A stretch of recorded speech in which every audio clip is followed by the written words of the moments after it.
السلام علیکم ورحمۃ اللہ وبرکاتہ۔ الصلاۃ والسلام علیکہ یا سیدی یا رسول اللہ، الصلاۃ والسلام علیکہ یا سیدی یا حبیب اللہ، الصلاۃ والسلام علیکہ یا خاتم النبین۔ ناظرین، آپ سب کیسے ہیں؟ امید ہے اللہ سبحانہ تعالیٰ سے کہ آپ سب لوگ خیریت سے ہوں گے اور اللہ سبحانہ تعالیٰ کی دی گئی نعمتوں کا شکر ادا کرتے ہوں گے۔ اللہ سبحانہ تعالیٰ کی دی گئی نعمتوں کا شکر ادا کرنے کا سب سے اچھا جو طریقہ ہے وہ ہزاروں سالوں سے وہ سجدہ ہے، اور سجدہ کرنے کے لیے بہترین طریقہ نماز ہے جو رسول اللہ صلی اللہ علیہ وسلم نے ہمیں بتلائی ہے۔ تو ناظرین، اللہ سبحانہ تعالیٰ کی رحمتیں آپ پر ہمیشہ برستی رہیں۔ حکومت پاکستان اور اسٹیبلشمنٹ نے فیصلہ کیا ہے کہ خیبر پختونخوا میں بہت بڑی دہشت گردی ہو رہی ہے، اور وہاں پر طالبان ایلیمنٹس جو ہیں وہ پچھلے 15 سالوں سے قبضہ کر کے بیٹھے ہوئے ہیں، اور پی ٹی آئی کی حکومت بھی انتہائی مجبور ہے اور وہ ان کو بھتہ دینے میں مصروف رہتی ہے۔ بھتہ دینے کے عوض میں طالبان ان کی سپورٹ کرتے ہیں، ان کی حفاظت کرتے ہیں، اور ان کو جب پی ٹی آئی کو ضرورت ہوتی ہے تو طالبان ان کے لیے پروٹیسٹ کرنے کے لیے اور دنگا فساد کرنے کے لیے میدان میں آ جاتے ہیں، اور خوف و ہراس کی ایک فضا بنا کر بیٹھے ہیں، جس کا شکار مولانا فضل الرحمان کی جماعت ہوئی، جس کا شکار اے این پی کے ہارون بلور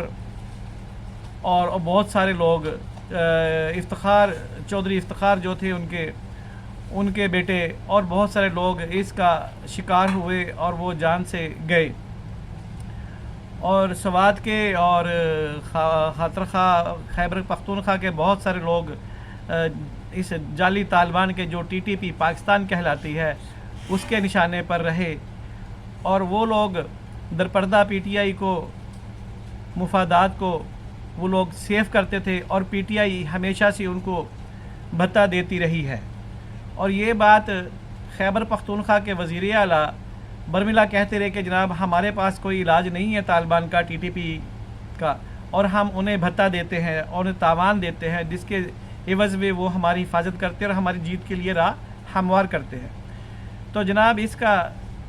بہت بہترین قسم کا علاج ایک آپریشن کلین اپ کے نام سے جناب شروع کیا جا رہا ہے، جس کی پوری پاکستان نے اس کی تائید کی ہے، الا سوائے پی ٹی آئی کے۔ پی ٹی آئی کو اس کے اوپر تحفظات ہیں جی، وہ جو تحفظات ہے وہ ہم نے آپ کو بتا دیے ہیں کیسے تحفظات ہے۔ جیسا کہ پی ٹی آئی کے جو بانی چیئرمین ہیں عمران خان صاحب، جب وہ بنی گالہ میں رہتے تھے تو ان کی گرفتاری کو روکنے کے لیے طالبان کا ایک بہت بڑا جنگجو گروپ جو ہے وہ زمان پارک میں وہ ان کی حفاظت کے لیے ہمیشہ رہتا تھا، اور جیسے ہی پولیس رینجر یا کوئی بھی ادارہ عمران خان کو گرفتار کرنے کے لیے یا اس سے کچھ پوچھ گچھ کے لیے جاتے تھے تو وہ لوگ پیٹرول بم بنا کر کے پولیس پارٹیوں کے اوپر وہ لوگ پیٹرول بم پھینکتے تھے، اور پھر ایک جج صاحب کی بیٹی اور ایک جج صاحب کی بیوی اور ایک کور کمانڈر تھے گجرانوالہ کے، ان کی بیوی روبینہ جمیل، یہ سب لوگ پیٹرول کی جو بوتلیں ہوتی تھی، پیٹرول بم کی بوتلیں، وہ ان سے پیسے لے کے خرید کر کے تو پولیس پارٹیوں پر وہ لوگ پھینکتے تھے۔ دہشت گردی کا اندازہ لگائیں کہ پی ٹی آئی کی خواتین کتنی بڑی دہشت گرد تھیں اور دہشت گرد ہیں۔ اس کے لیے ثابت کرنے کے لیے ہمیں کچھ دلائل کی ضرورت نہیں ہے۔ عورتوں کے نام پر دہشت گردی کرنا ان لوگوں کا وتیرہ، عورتوں کو آگے لے کر آنا اور بچوں کو آگے لے کر آنا ان لوگوں کا وتیرہ ہے، اور یہ لوگ ہمیشہ جیسے کہ فواد چودھری کو پکڑا جاتا ہے تو اس کی بیوی وکٹم بن کر، اس کی بیٹی وکٹم بن کر سامنے آتی تھی، تو یہ روش ان کے پاس ہے جی، یہ گھٹیا بزدلی کی روش پی ٹی آئی کو نصیب ہو۔ لیکن جی وہ محترمہ بے نظیر نے گرفتاری دی، کبھی وہ اپنے بچوں کو سامنے لے کر نہیں آئی تھی، اللہ انہیں غریق جنت کرے۔ اور پھر آصف زرداری کو جب بھی نیب نے پکارا ہم چلے آئے تو وہ بھی اپنی گرفتاری دیتے تھے، کبھی ان کا بیٹا بیٹی راستے میں نہیں آئے تھے۔ اسی طرح میاں نواز شریف صاحب جب بھی اداروں نے گرفتار کیا ان کو کئی بار جیلوں میں ڈالا، جناب پرویز مشرف صاحب نے تو خوب ان کا امتحان لیا، اور اس کے بعد جناب باجوہ صاحب کے دور میں بھی، عمران صاحب کے دور میں بھی ان کو جیل میں صعوبتیں برداشت کرنی پڑی، لیکن وہ کبھی اپنے بچوں کو، اپنے پوتے پوتیوں کو، نواسے نواسیوں کو وہ کبھی بھی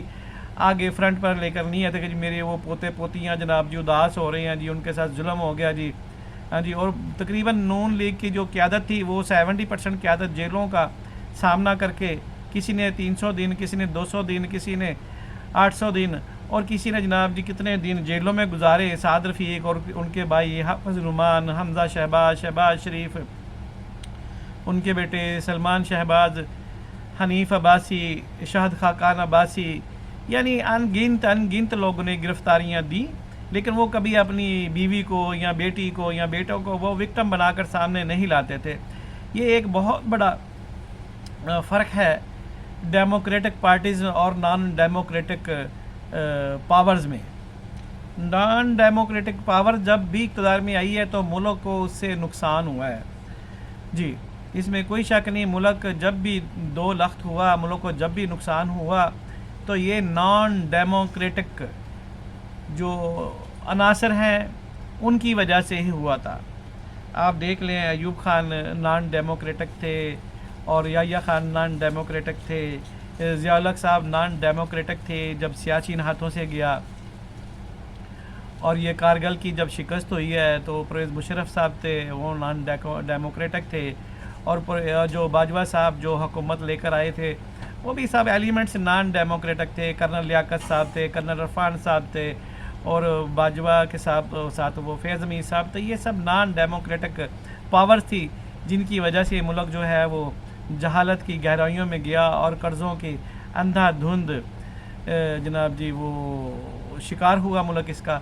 تو اس سے ملک کو کبھی فائدہ نہیں ہوا ہے، ان ایلیمنٹس کی وجہ سے ہمیشہ نقصان ہوا ہے جناب۔ دیکھیں ایوب خان کے دور میں سر اٹھایا بنگلہ دیش کی تحریک نے، اور یحییٰ خان کے دور میں تو پھر ہم جنگ بھی ہارے اور بنگلہ دیش بھی ہم نے ہار دیا۔ تو اس کے فیکٹس کیا تھے؟ لیکن سب سے بڑے جو فیکٹس تھے وہ یہ تھے کہ یہ نان ڈیموکریٹک پاور تھی جن کی وجہ سے ملک کو ہر صورت میں نقصان اٹھانا پڑا جی۔ ضیاء الحق صاحب کے دور میں بھی دیکھ لیں آپ کتنا نقصان ہوا، ہم سیاچن کی جنگ ہم ہار گئے، پرویز مشرف صاحب کے دور میں کارگل کی جنگ ہم ہار گئے، اور باجوہ صاحب کے دور میں تو جناب ہم سب کچھ ہار گئے، ڈیفالٹ ہونے والے تھے، دنیا کے سامنے تماشا بننے والے تھے۔ لیکن جب افغانستان میں جہاد ختم ہو گیا تو وہاں پر ان لوگوں میں سے کچھ ایسے لوگ تھے جو صرف پیسہ کے لیے لڑنا چاہتے تھے اور لڑنا جانتے تھے، تو جن میں حقیقی طالبان کی جو ڈیفینیشن ہے وہ ایک الگ ہے، جیسے وہ حقانی صاحب کا گروپ تھا، ملا عمر کا گروپ تھا، وہ ایک الگ ڈیفینیشن میں آتا ہے۔ اور یہ جو ٹی ٹی پی یعنی تحریک طالبان پاکستان ہے، یہ لوگ وہ تھے جو خالصتاً پیسہ کے لیے لڑتے تھے،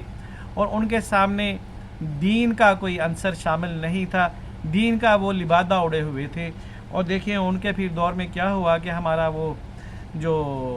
آرمی پبلک اسکول میں جو حملہ ہوا اس میں ہمارے بے شمار بچے شہید ہوئے، اور ان کی بعد جناب جی پہ در پہ بہت ساری جگہوں پر ایسا ہوا کہ جناب ٹی ٹی پی نے حملے کروائے، ہمارے نیول بیس کراچی میں حملے کروائے، بے شمار انگنت واقعات ہیں، جیسے میاں والی میں ہیں، ڈیرہ اسماعیل خان میں ہیں، اور وانا میں ہیں، اور یہ پاکستان کا جو خیبر علاقہ ہے اس میں بے شمار حملے ہوتے رہتے ہیں۔ تو یہ سب ٹی ٹی پی ہے، اور ٹی ٹی پی کسی کے لیے کام نہیں کرتی، وہ خالصتاً پیسے کے لیے کام کرتی ہے، اس کے لیے وہ بکتی ہے، اور ہر بار اس کا خریدار نیا ہوتا ہے، کبھی اس کو رشیا خریدتا ہے، کبھی اس کو امریکہ خریدتا ہے، کبھی اس کو انڈیا خریدتا ہے، کبھی اس کو کچھ ایلیمنٹس خرید کے جن کا نام لینا تھوڑا مشکل کام ہوتا ہے، بات سمجھ نہیں پڑتی ہے۔ اور اس طرح پھر وہ ٹی ٹی پی ادھر بلوچستان میں بھی وہ جا کر کے پھر فراریوں کے ساتھ اتحاد کرتی ہے، اور بلوچستان میں بھی وہ لوگ پھر اپنی کارگزاری کرتے ہیں۔ تو اس سے ہم لوگوں کو بہت نقصان ہوا، پاکستان کی سالمیت کو بہت نقصان ہوا، پاکستان کے جناب جی کاروبار اور بزنس میں بھی بہت نقصان ہوا۔ اور اب دیکھیں کہ یہ جو حملے ہوتے ہیں یہ چائنیز انجینئرز پر، تو اس میں سیدھی سیدھی یہ ٹی ٹی پی ملوث ہے، اور اس وقت چائنا پاکستان کے ساتھ اشتراک کر کے سی پیک فیز 2 کی طرف جا رہے ہیں اور تیزی سے کام جاری ہے۔ تو اس میں انجینئرز کو اتنا خوفزدہ کر دیا گیا، ان کے اوپر قاتلانہ حملے ہوئے اور جناب خودکش حملے ہوئے، بہت سارے جو انجینئرز ہیں چائنا کے وہ جناب جان سے گئے۔ تو پھر ان لوگوں نے ہاتھ کھڑے کر دیے کہ جناب جی آپ کے ملک میں تو ہماری جان جو ہے وہ محفوظ نہیں ہے، ہم آپ کی ملک کی ترقی کے لیے کام کرنا چاہتے ہیں، اور آپ کے لوگ ہمیں جان سے مار دینا چاہتے ہیں، تو یہ کیسا بزنس ہے، یہ کیسی تجارت ہے، یہ کیسا جناب جی ہمیں جو ہے وہ بدلہ دیا جا رہا ہے۔ ٹھیک ہے، ہم پیسے کے لیے کام کرتے ہیں، لیکن اس کا یہ مطلب کہ نہیں ہم اپنی جانوں سے ہاتھ دھو بیٹھے۔ لائف کا رسک کیسے لینا ہے، یہ تو ایک بری بات ہے۔ اس لیے پاک فوج نے اور حکومت نے اس بات کا بیٹھ کر کے فیصلہ کیا ہے کہ جناب یہ جو ٹی ٹی پی ہے اس کا پاکستان کی حدود میں جس کا خاتمہ کرنا ہے، اور یہ جو پی ٹی آئی کو سپورٹ کرتی ہے دہشت گردی کے تناظر میں، تو اسے پی ٹی آئی بہت خوفزدہ ہوگی جناب کہ اگر ٹی ٹی پی کے خلاف آپریشن ہو گیا تو ہمارے جو خفیہ مددگار ہیں تو یہ جناب ماضی کا حصہ ہو جائیں گے۔ وہ لوگ ڈرتے ہیں، وہ ڈرتے کس لیے ہیں؟ کیونکہ انہوں نے کے پی کے بہت سارے شہروں کو ان لوگوں نے اپنے قبضے میں کیا ہوا ہے، اور وہ لوگ بھتہ لیتے ہیں اور بہت بھاری بھتہ لیتے ہیں حکومت خیبر پختونخوا سے، اور یہ ان کا اعتراف ہے کہ جی ہمیں پیسے دینے پڑتے ہیں۔ جب انہوں نے اعتراف کیا کہ ہمیں پیسے دینے پڑتے ہیں تو پھر لامحالہ اسٹیبلشمنٹ کو یہ فیصلہ کرنے پڑے گا کہ یہ ناسور کا خاتمہ کیسا کرنا ہے۔ تو اب اس کے لیے فائنل کال آ گئی ہے، اور اس میں جناب جی پاک فوج نے تیاری کر لی ہے، اور عن قریب اس کو جو پاکستان کی جو مجلس شورا ہے اس میں اس معاملے کو رکھا گیا، جس میں عسکری قیادت، سیاسی قیادت اور حکومت سب مل کر بیٹھے ہیں، اور اس میں یہ فیصلہ ہوا ہے کہ جناب اس بات کا یقینی بنایا جائے کہ ہم سب کا ایک پیج پر ہونا بہت ضروری ہے۔ کوئی بھی قوم جو جنگ جیتتی ہے اس کو جیتنے کے لیے جو ہے نا جی وہ ایک پیج پر ہونا چاہیے، اور یہ ملک کے مفاد کا فیصلہ ہے، قوم کے مفاد کا فیصلہ ہے، ملک کے بزنس کا فیصلہ ہے۔ ہم لوگوں کے ہاتھوں میں کھلونا نہیں بنیں گے، ہم کسی کے غلام بن کر نہیں رہیں گے۔ پی ٹی آئی نے بھتہ دینا ابھی تک بند نہیں کیا، تو دیکھتے ہیں ابھی پی ٹی آئی پاکستانی عوام کا ساتھ دیتی ہے، حکومت کا ساتھ دیتی ہے، آرمی کا ساتھ دیتی ہے، یا وہ طالبان کا ساتھ دیتی ہے۔ یہ آنے والے چند دنوں میں اس کا عملی طور پر مظاہرہ ہو جائے گا اور معلوم پڑ جائے گا۔ لیکن یہ بات یاد رکھیں، اگر علی امین گنڈا پور نے بدماشی کی اس موضوع پر تو جناب پی ٹی آئی کا بوریا بستر گول کر دیا جائے گا خیبر پختونخوا سے، اور وہاں پر ایک عارضی حکومت قائم کر دی جائے گی، اور پھر آپریشن ہوگا۔ آپریشن کے بعد حکومت بحال کر دیں گے، کوئی بات نہیں، سب کچھ انشاءاللہ اللہ کے حکم سے اوکے ہو جائے گا۔ پاکستان زندہ باد، پاکستان زندہ باد، اسلام زندہ باد۔